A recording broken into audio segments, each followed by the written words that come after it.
It's the Veterans Radio Hour. Brought to you by Dallas Corporation for all your corporate printing needs, and by GIM Productions, creating internet solutions. Websites can do that. Now, stay tuned. The Veterans Radio Hour is next on the Veterans Radio Network.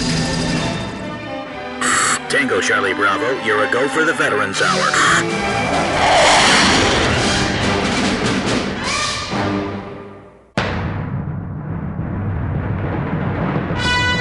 Welcome, one and all, to the Veterans Radio Hour. It's our tribute to all of those who served our great nation's armed forces, past and present, and their tremendous accounts of heroic duty and bravery. With your host, Brigadier General Dave Grange. And now, coming to you live from our Veterans Center studio, here is General Dave. And welcome. I'm glad you're here with us tonight. I'm sorry that General Dave cannot be with us. I even see we have one of the smallest audiences we've had in our live studio here tonight. They sound loud, but it's the smallest one. I think most people are with the Oscars tonight, and Dave's either at CNN or he's at the Oscars. You know, who knows? But I'm glad you're here. We're going to talk today about, at this trying time in our history, we're going to talk about America and the military. We're going to have some great guests with us. Dr. John Votaw, he's the Executive Director of Cantini 1st Division Foundation, the 1st Division Museum, and the Colonel McCormick Research Center. We're also going to be joined by retired Brigadier General James Shelton. He served in 8 Army divisions and the Berlin Brigade. He also was at the Pentagon in the Office of the Joint Chiefs of Staff, and he wrote a tremendous book. So we'll be hearing some stories about that as well. And at the table with me tonight also will be Dr. Carla Narowski. I started thinking of your last name first. Carla Narowski. Carla's a very unique PhD who founded the 1350 Foundation. We're going to be hearing a little bit about that in a few minutes. If you'd like to call in, please do. We're looking for stories tonight, famous and favorite military stories. Call us toll-free, 866-928-2329. And tonight's show, I'm dedicating this show to Colonel Robert M. McCormick. We'll be hearing a little bit more about him here and there. We'll also be hearing about the famous 1st Division Museum and Foundation on some of his estate.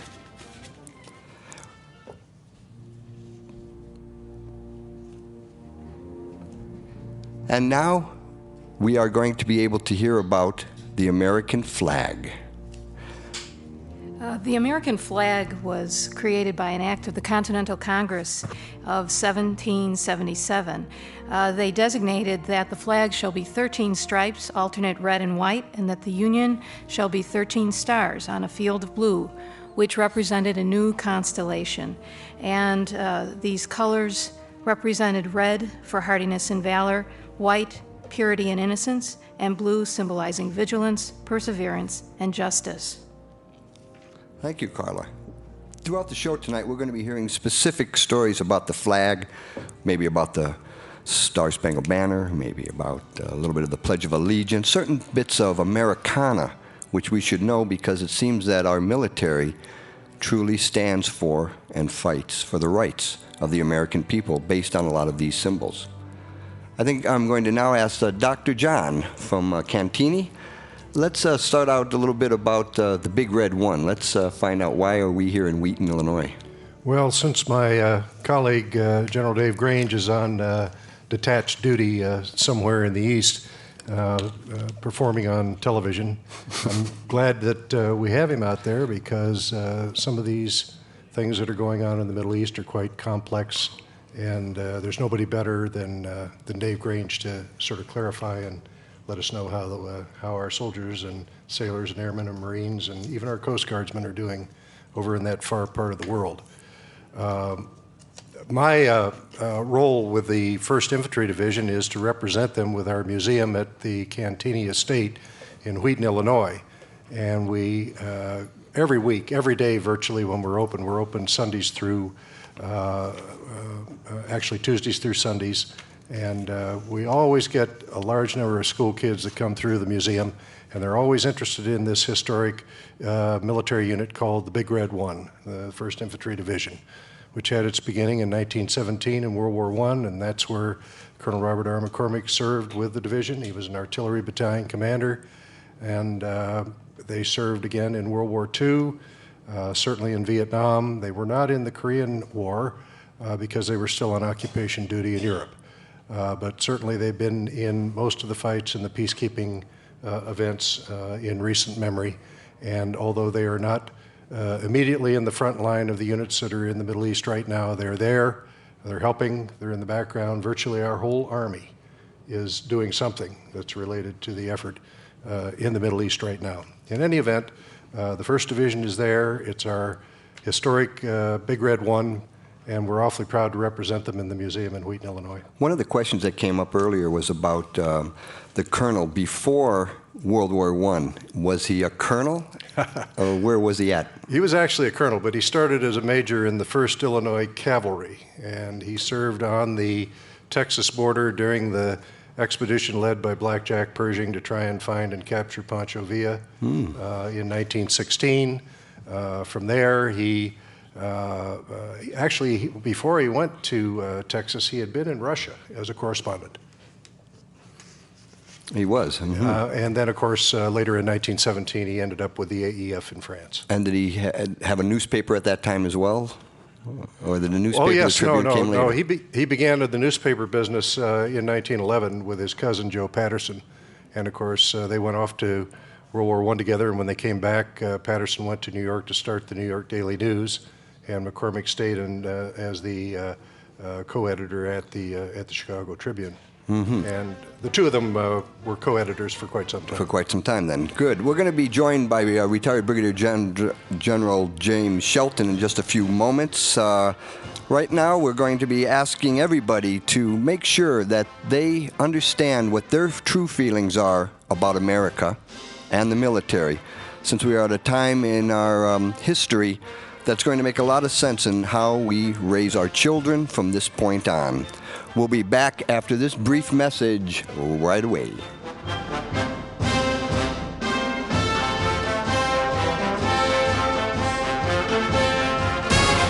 In just a moment, the Veterans Radio Show will assemble in a military fashion right after this quick reload on the Veterans Radio Network.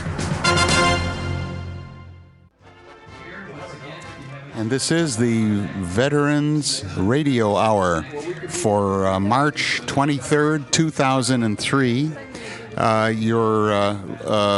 You're able to listen to us every week this time, every Sunday evening at 8 p.m. Central Standard Time. We're on the air for 2 hours. We have a very interesting show this evening, the subject being America and the military, with some interesting military stories and people of diverse backgrounds with fascinating things to tell us. The Veterans Radio Hour honors and remembers our nation's veterans. It's hosted by retired Brigadier General Dave Grange, who is away on temporary duty with CNN for the duration here of the war with Iraq. And he would normally be our host. Sitting in for him this evening is our executive producer, Kenny DeCamp.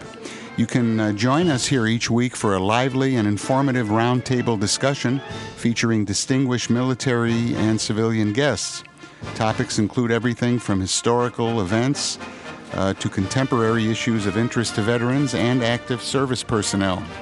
So stay with us here. We promise that it's going to be worth your while to listen in. And if you have a comment or a suggestion or anything that you'd like to tell us, feel free to send us an email, or you can even call us and let us know what your thoughts are.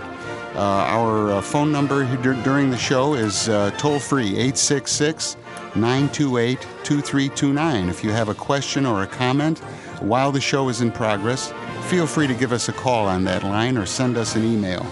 We'll be going back on the air very shortly, so stay with us here at the Veterans Radio Hour.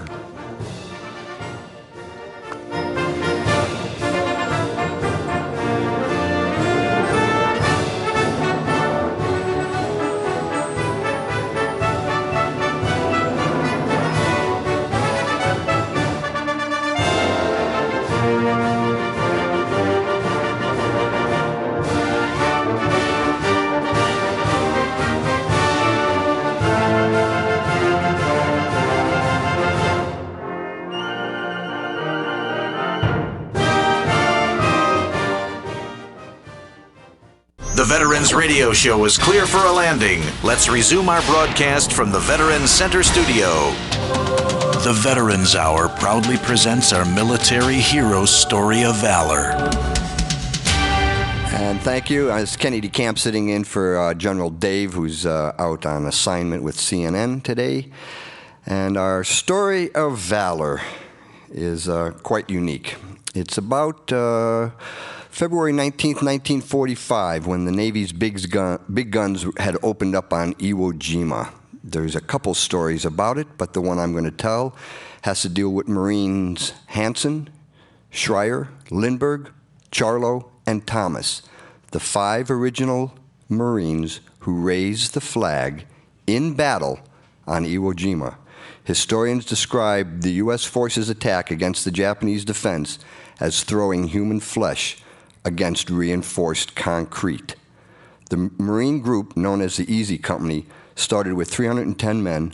They suffered 75 casualties, and only 50 men boarded the ship after the battle. And Carla, from the 1350 Foundation, I think you have some information about the true story of Iwo Jima. Yeah, that's right, Kenny. Actually, the names that you announced just now are not the names that most people recognize when they talk about the veterans who raised the flag on Iwo Jima. What had happened was that it was time to go up and secure what is actually Mount Suribachi, which was a volcano. And Colonel Chandler went to Lieutenant Schreier and said, if you get to the top, put it up. And it was not lost on them that he said, if you get to the top. And so 40 Marines started up the mountainside and were very surprised to not encounter any enemy fire. They got to the top, they still didn't encounter any enemy fire, and they put the flag up. At the moment they put the flag up, cheers from all around the mountain came from the soldiers below. The ships in the harbor started honking their horns, and everyone was cheering. They took a quick picture, and then the flag started to wobble a little bit, and at which point some Japanese came out of the mountain and started shooting and throwing grenades at them.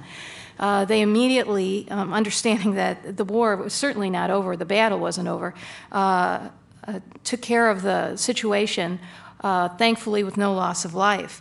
And they headed down the mountain. The following day, the Marines that everyone does know, the ones that were depicted and cast into to glory at the monument at this Arlington National Cemetery, went up and put a second flag up there, and the photo was captured for posterity. Both flag raisings were important. The first because it actually signaled the winning of Iwo Jima. The second because it captured for the American public the true meaning of America, the American flag, and the freedoms that they won that day. A good photo op. Okay, and we're going to be touching a little bit on reporters, I think, because of what's going on today. But before that, I think, Dr. John, let's bring out your guest tonight. Let's find out a little bit about Brigadier General retired James Shelton. Well, I'm really happy that Jim has made himself available. It isn't often that a retired lieutenant colonel can keep a retired brigadier general waiting on the line for a few minutes, but I hope he won't be too upset with me.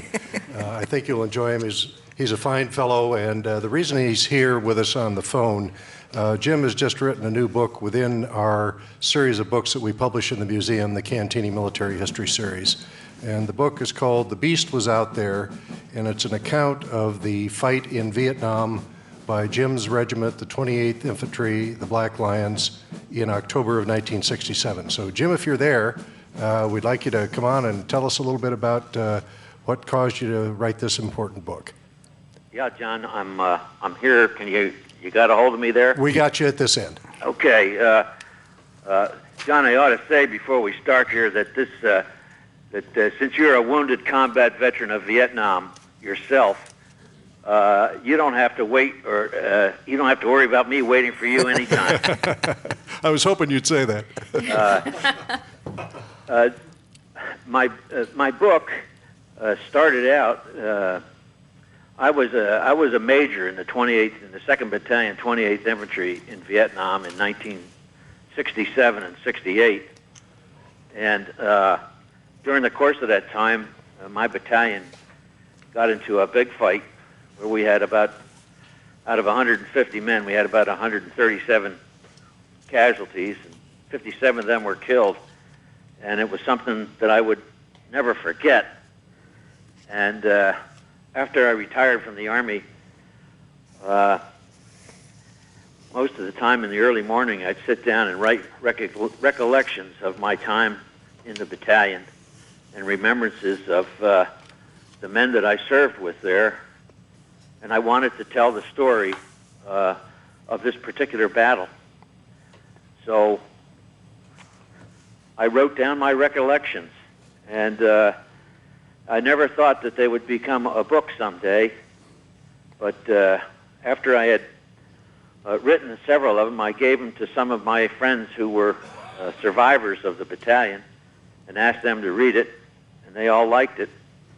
And eventually, by word of mouth, John Votaw found out about this memoir that I had written and asked if he could read it. And I guess that was in about 1998 or 99. That's right, yeah. And I sent it to John. I had started writing the book in the about mid-'80s.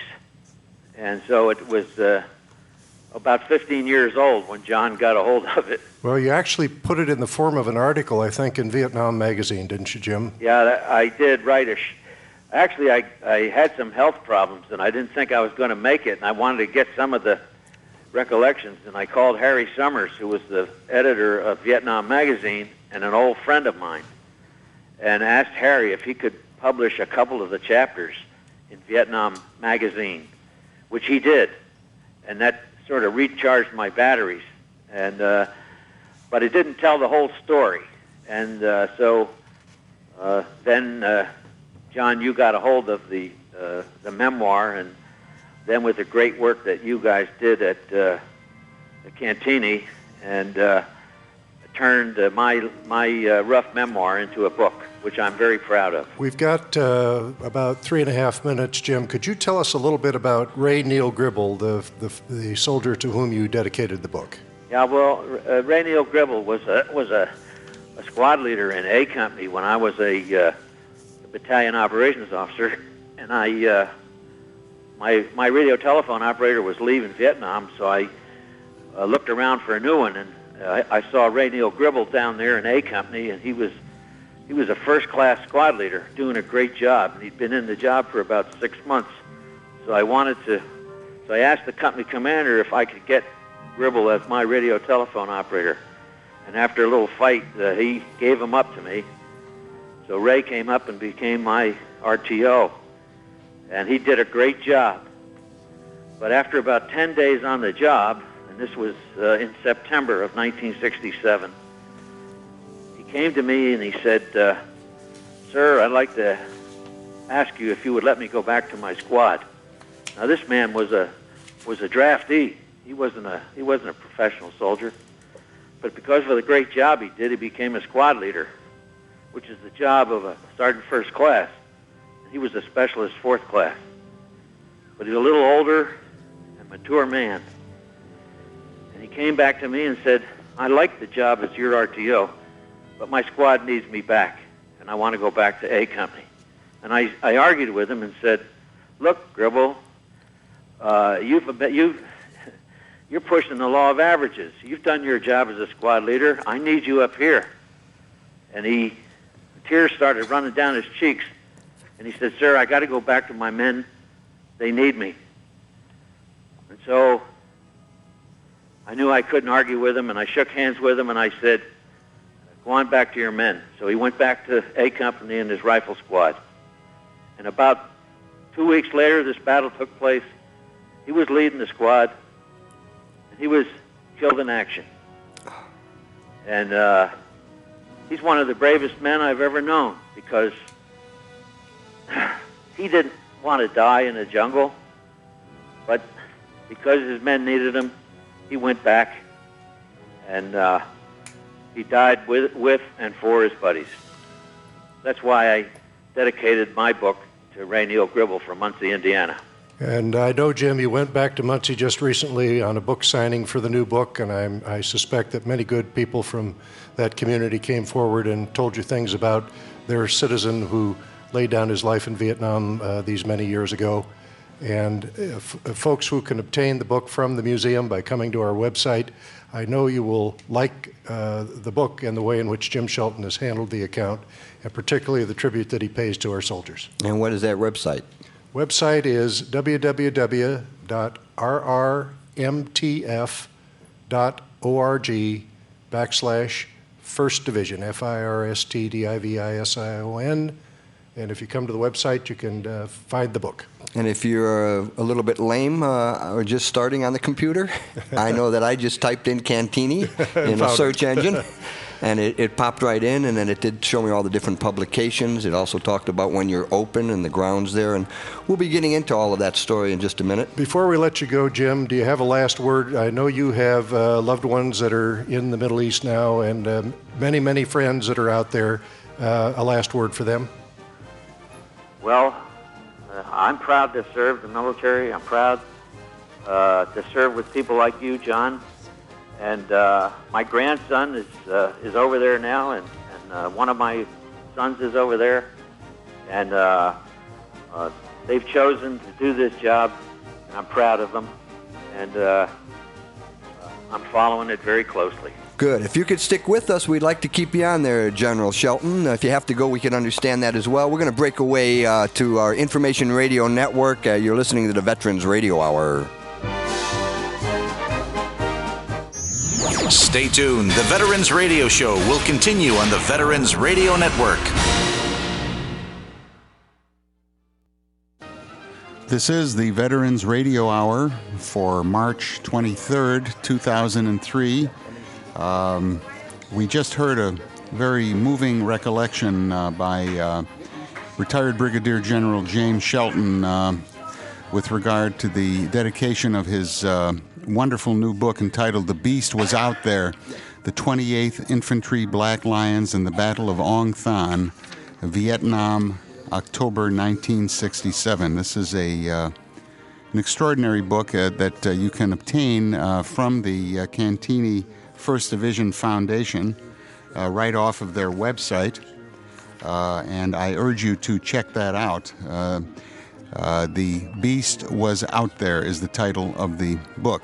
Our program tonight is entitled or is devoted to America and the military, with fascinating and as I just said, very moving stories and recollections relative to America's military history. We are here, we're on the air every Sunday evening at 8 p.m. until 10 p.m. Central Standard Time. We urge you to stay with us for the rest of the show. We have a lot of great things in store for you. Our guests this evening include Dr. John Votaw, who is the Executive Director of the Cantini First Division Foundation, the First Division Museum, Colonel McCormick Research Center. Also Carla Norowski, Executive Director of the 1350 Foundation. We just heard from retired Brigadier General James Shelton with regard to his new book. Also Ed Lawton will be calling in the second half of the show. Our good friend Steve Sumsky, with his extraordinary encyclopedic knowledge of military history, will be offering some stories and comments. And also we'll have an interview with W. Thomas Smith, author of a book on the CIA, the Encyclopedia of the Central Intelligence Agency. That ought to be quite interesting, too. So stay with us here on the Veterans Radio Hour. You know, we're here, as I said, every Sunday evening, and you can access any of our past shows on the website, as well as being able to listen again to this week's current show. Every Tuesday, we begin streaming on a 24-hour basis the previous week's show. And if there's anything you missed, you want to hear again, or if you want to tell someone about something that was said on the show, you can just cue them in and tell them to log on to our website here at www.veteransradiohour.com. The host of the program is retired Brigadier General Dave Grange.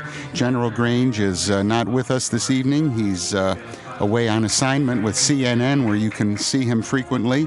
And in fact, I would urge you to listen to the interviews with General Dave. His knowledge is extraordinary. His ability to process and express information is also quite extraordinary. And he's a great source of factual information about the military. So stay with us here, the Veterans Radio Hour.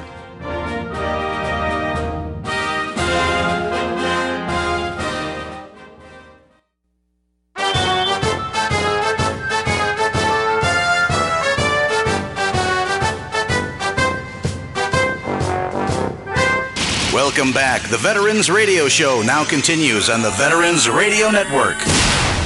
The Veterans Radio Hour salutes the Active Service Person of the Week, made possible through the support of Pabst Blue Ribbon Beer. As they say, PBR me, ASAP. Pabst Blue Ribbon Beer, available at your local retail outlet. And we're going to recognize First Lieutenant Michelle Caron, 23 years old, serves as an intelligence officer for the 4th Battalion, 101st Aviation Regiment. Her father, who is a retired Army Command Sergeant Major Douglas Caron, wanted to wish her well as her brother, a 25-year-old brother Paul, a West Point graduate. She attended North Carolina State University on an ROTC scholarship. Dog, Lieutenant Caron. You're listening to the Veterans Hour with retired Brigadier General Dave Grange. And now, back to the broadcast. We're joined here by Dr. John Votow from the Cantini 1st Division Foundation and Carla Nowalski from the 1350 Foundation. Carla, before I go back to General Shelton, because we had a couple email questions come in for him, could you tell us a little bit about the Star Spangled Banner? Well, yes, actually, it was written during the Battle of 1812, and it was 1814 to be exact. There was a prisoner taken, Dr. Beans, taken by the British, and he was taken near Baltimore Harbor. And Francis Scott Key, who was a lawyer at the time, was approached by citizens who said, can you help us and gain Dr. Beans' release? He went, got a truce signed, went aboard a British frigate, and they brought out Dr. Beans. He negotiated successfully the release of Dr. Beans. And before they could be released from the frigate, the British held them captive simply because they were intending to bomb Fort McHenry at the time and did not want to give away what their impending plans were. So the bombing began of Fort McHenry on the evening of September 13th, and throughout the night it went on. Francis Scott Key watched from the deck of the ship, and by the dawn's early light, he saw that the flag of the United States was still there when sun came up on September 14th, and that's when he wrote on the back of a letter the words to the Star Spangled Banner, which eventually became the national anthem of the United States in 1931. Very good. Now, General Shelton, still with us there? Yes. Great. I'd like to ask you from the chat room, they want to know from Army 16161 on his email name, did you serve in the 3rd Corps or with General Patton? No, I didn't serve with General Patton. He was a little before my time. That's what I would think. John Votow and I served with General Patton's son. That Vietnam. might be it. That might be what he's asking. And the other question was your last unit you served with before you retired. Well, the last unit I was with was I was the assistant division commander of the 8th Infantry Division in Germany in 1983. And that was my last assignment. Good. And I think Dr. John, he's got a friend right now that's pretty involved over in the Middle East. Jim, I know you're reasonably good friends with the current commander of the 101st Airborne Division, Air Mobile, and I wonder if you might have a word or two for General Petraeus. Yeah, well, General Dave Petraeus was a company commander in the brigade that I commanded at Fort Stewart, Georgia, which was the 2nd Brigade of the 24th Infantry Division back a long time ago.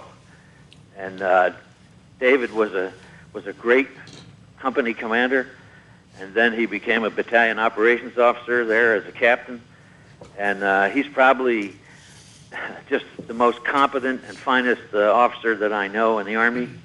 And I'm so proud to see him commanding the great 101st Airborne Division over in combat right now. Well, I know that has a lot to do with bravery, and I think, Dr. John, you have a good story about a Medal of Honor recipient from Vietnam. Might have a minor relationship with the beast that was out there. We have other regiments, of course, in the large Big Red One family. General Jim Shelton is the honorary colonel of the 28th Infantry Black Lions, but we've also got the 16th and the 18th and the 26th Infantry Regiments and the 2nd Infantry Regiment, in addition to armor regiments and the Quarter Horse, the very famous 1st Squadron, 4th Cavalry. In the current Bridgehead Sentinel, which will be out very soon, that's the newspaper for the veterans of the 1st Infantry Division that's published at the museum.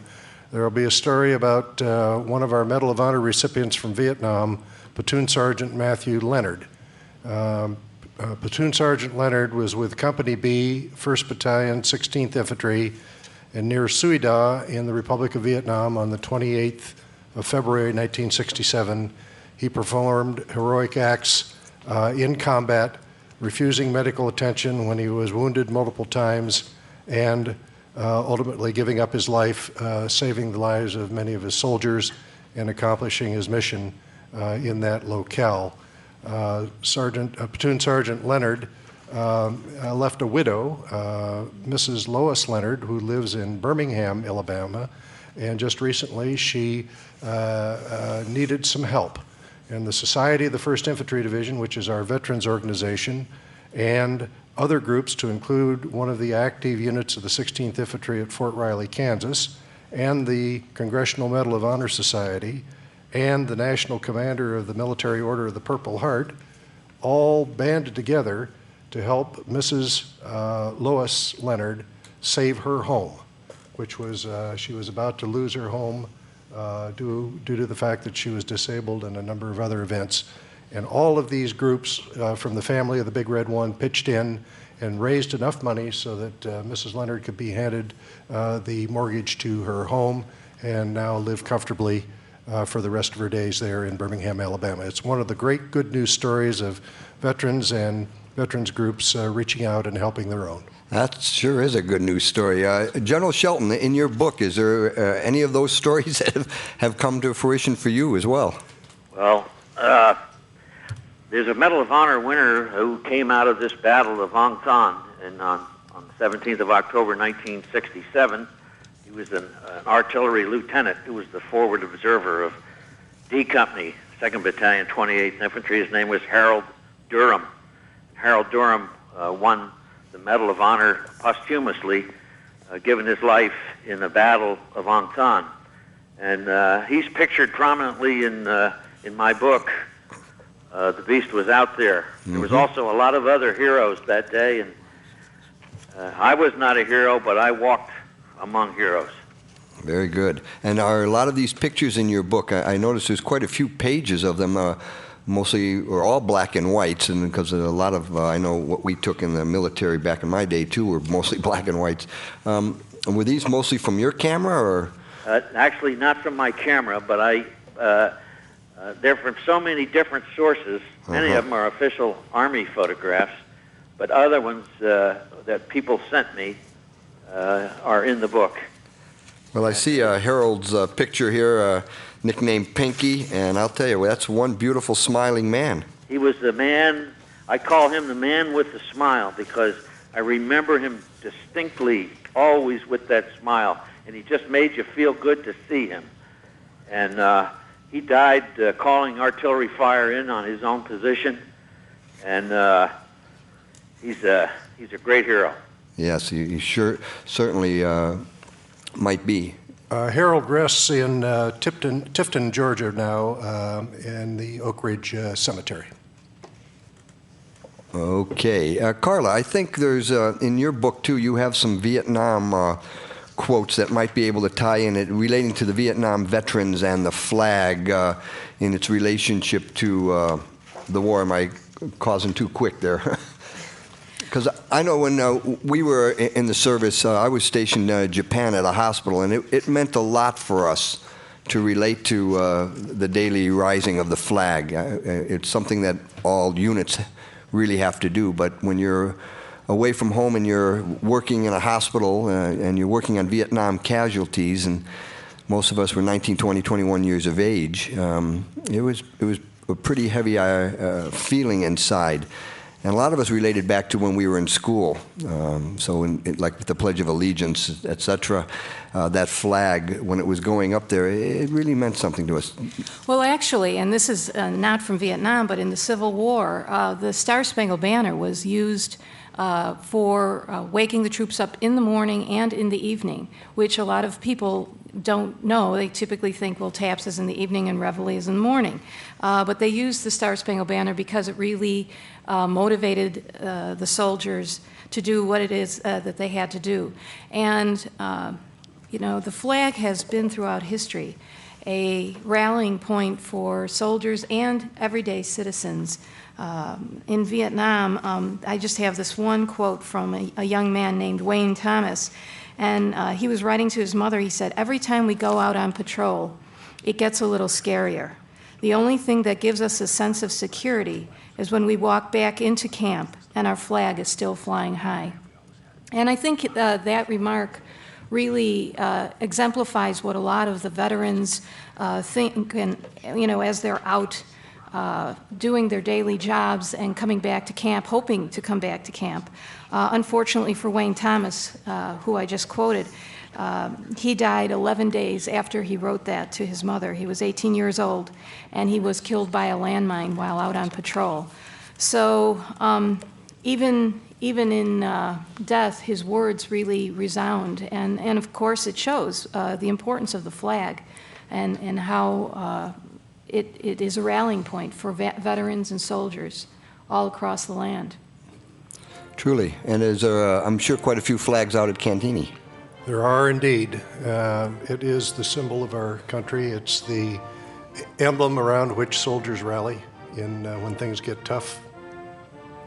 We'll be breaking away in just a few minutes, and for everybody that's listening, we're going to be summing up how America and its military stories are all relating to one another, how Americana has a lot of feelings for us that have served in the military, and what exactly is going on today. We're going to be talking a little bit about that in the next hour as well. We have one more segment in this hour period of time, so we'll be coming back to you, veteransradiohour.com. Please call in, ask a question, make a comment, 866-928-2329. We'll be right back after these messages.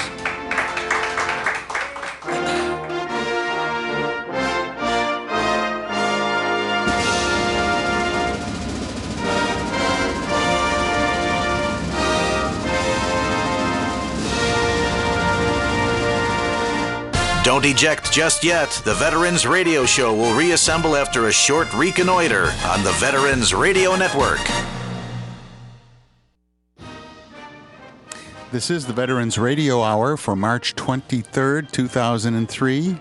We're here between 8 and 10 p.m. for a 2-hour show every Sunday evening right here on the Information Radio Network and on the Internet where you can hear me now. I just wanted to say how interesting our Carla Norowski's comments and her sidelights and information about American history, such as the fact that there were actually 2 flag raisings on Iwo Jima, as distinguished from the one that we are all familiar with, in which the famous photograph was taken. We would like to make her participation a regular part of the Veterans Radio Hour, and we'd like to know what you think about that. So give us a call here if you'd like at 866-928-2329, or you can send us an email right on the website. Also, I want to mention again that the Beast was out there. Retired Brigadier General James Shelton's new book is available right off of the Cantini First Division Foundation website at www.rrmtf.org/First Division, spelled out FIRST. This is an extraordinary book.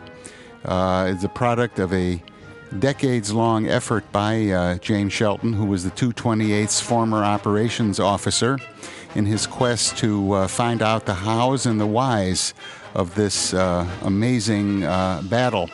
A battle in which an experienced combat-tested unit, the 228, was nevertheless badly mauled by an enemy that it had actively pursued and with whom it had aggressively initiated battle, in the fullest confidence that it would prevail.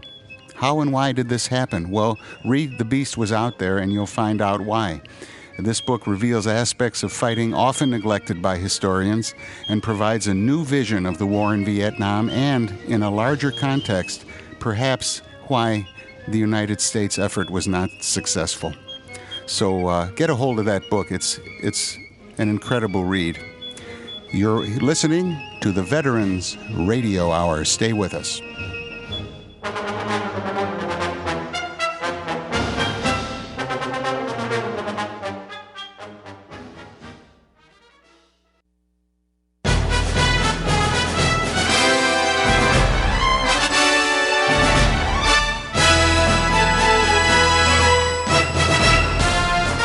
The best in military talk radio now continues with the Veterans Radio Show. And welcome. We're the Veterans Radio Hour. We just got joined in our audience by Sergeant Tom Tamraz, World War II POW. We're glad Tom's again with us. He was in one of our shows before. Now we're going to sum up a little bit. We're going to be bringing back Brigadier General Jim Shelton. He's going to talk with us for a few more minutes before we have to take our big break. And Colonel Tom's here with us today. I think he's going to give us a little question. Yes, gentlemen. The topic of the show is America and its military. And over time, we've had to wrestle with a number of issues that we're obviously still wrestling with, like what's the role of the media? What's the role of the military in the society? How does the military relate to the government, to the people? At various times, we've enjoyed a great deal of favor, and certainly during Vietnam and afterwards, we fell out of favor for a while, for the wrong reasons. We've come back a long ways. Could you each give perhaps a minute or so, kind of to sum up more if you need it, on the way you see the military over time based on your knowledge of your service time and also your knowledge of history?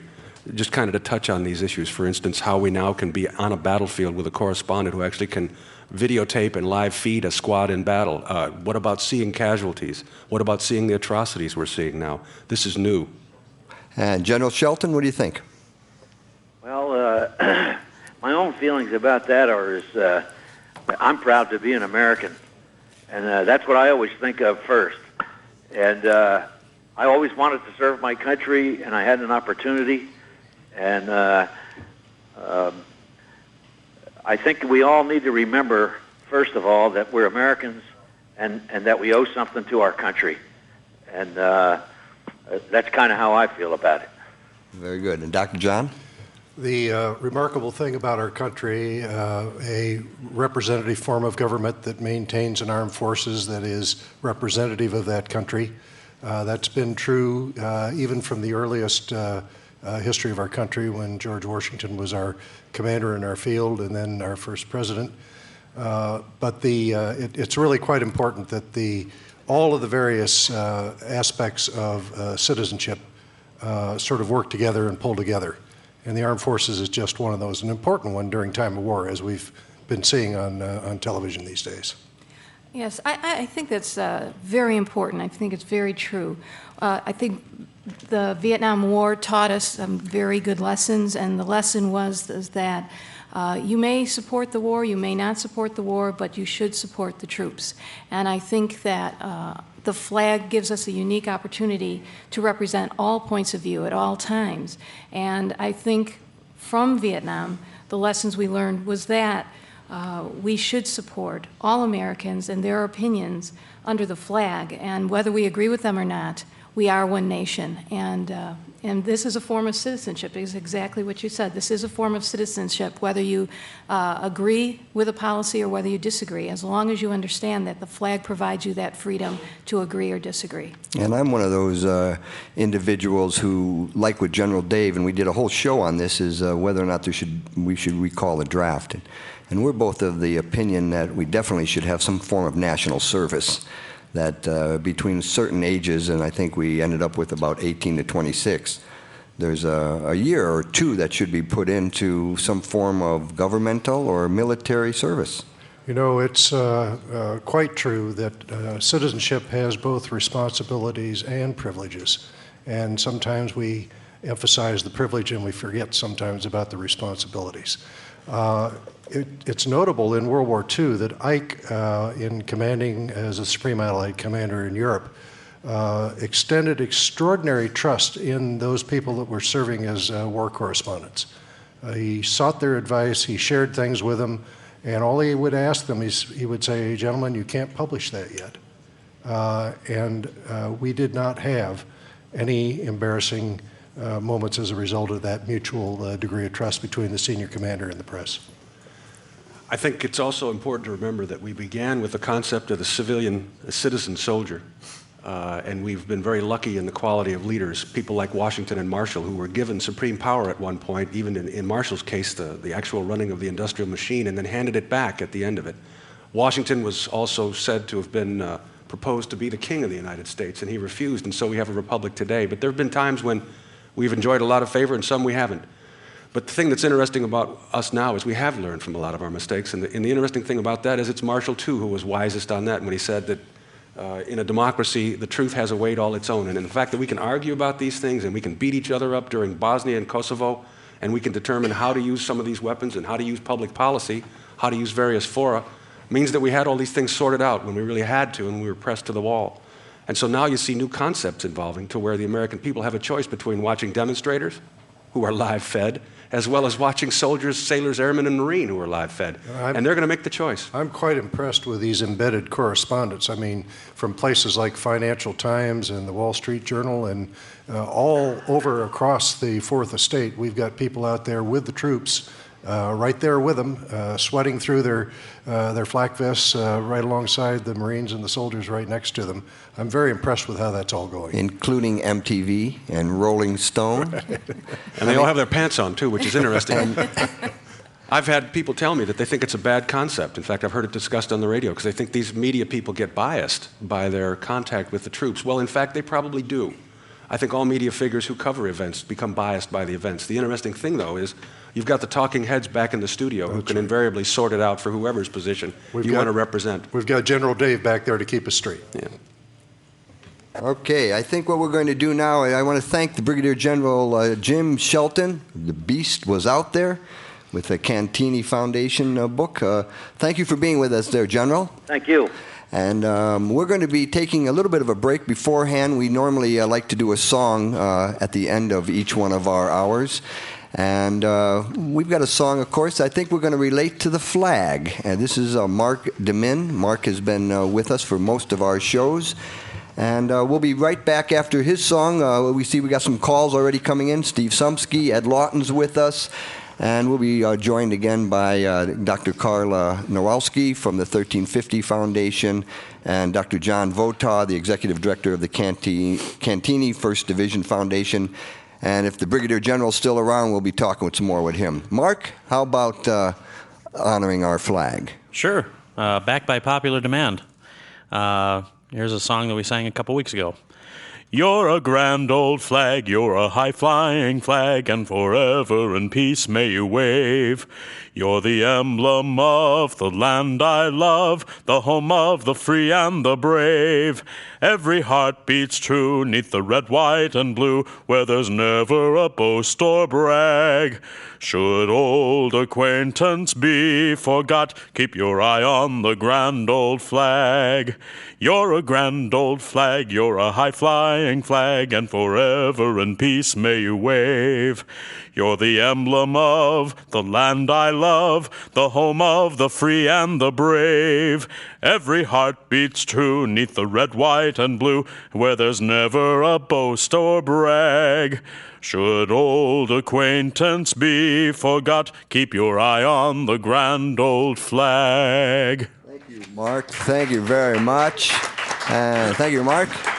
You didn't sing that on the show before. You sang that at the 1350 big performance, and that was good. And I think, real quickly, I think we got about 30 seconds.